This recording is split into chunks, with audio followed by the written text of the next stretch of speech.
And Allah subhanahu wa ta'ala makes mention in this Quran about the people of the book, those who received scriptures prior to us, the Jews and the Christians. Allah subhanahu wa ta'ala says, they know Muhammad sallallahu alayhi wa sallam very well, just like how one would know his or her children. الذين آتيناهم الكتاب يعرفونه كما يعرفون أبناءهم إن الذين يكتمون ما أنزل الله من الكتاب ويشترون به ثمنا قليلا أولئك ما يأكلون في بطونهم إلا النار ولا يكلمهم الله يوم القيامة ولا يزكيهم ولهم عذاب أليم.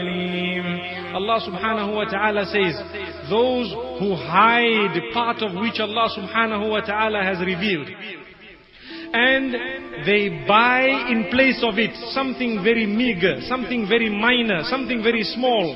There is a verse of the Quran, you've got to tell it. Like for example, the eating of interest.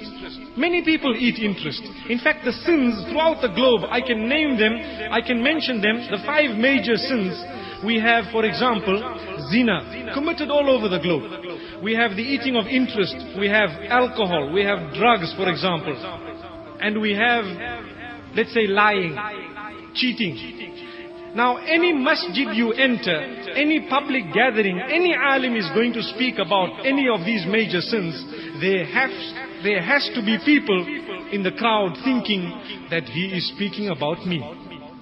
Because he is. Because Allah subhanahu wa ta'ala's verses have included myself and yourselves. But never think that He only means me. He is speaking about people like me. That is a better way of putting it. Now, some begin to hate the alim. They begin to hate this person. Some would go to him, give him a bit of money and say, you know, that verse, don't speak about it. That doesn't happen in our deen, inshallah. But with the Jews and the Christians, they deleted verses. That is why some Christians have a Bible which has 72 books. And other Christians have a Bible which has 68 books. Where did the other books disappear? Were they paid in order for those books to be deleted? That is a question they need to answer. May Allah subhanahu wa ta'ala not do that to us. So, we must be happy.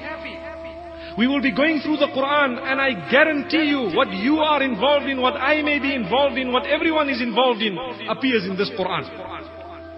And those verses are directed at myself and yourselves, even prior to my birth and yours. And Allah subhanahu wa ta'ala knew that one day someone is going to come and recite these verses in order to be a reminder for myself and yourselves. So may Allah subhanahu wa ta'ala make us from amongst those who understand the greatness of the Quran and the fact that it has covered every topic, and may we be accepted to change for the better.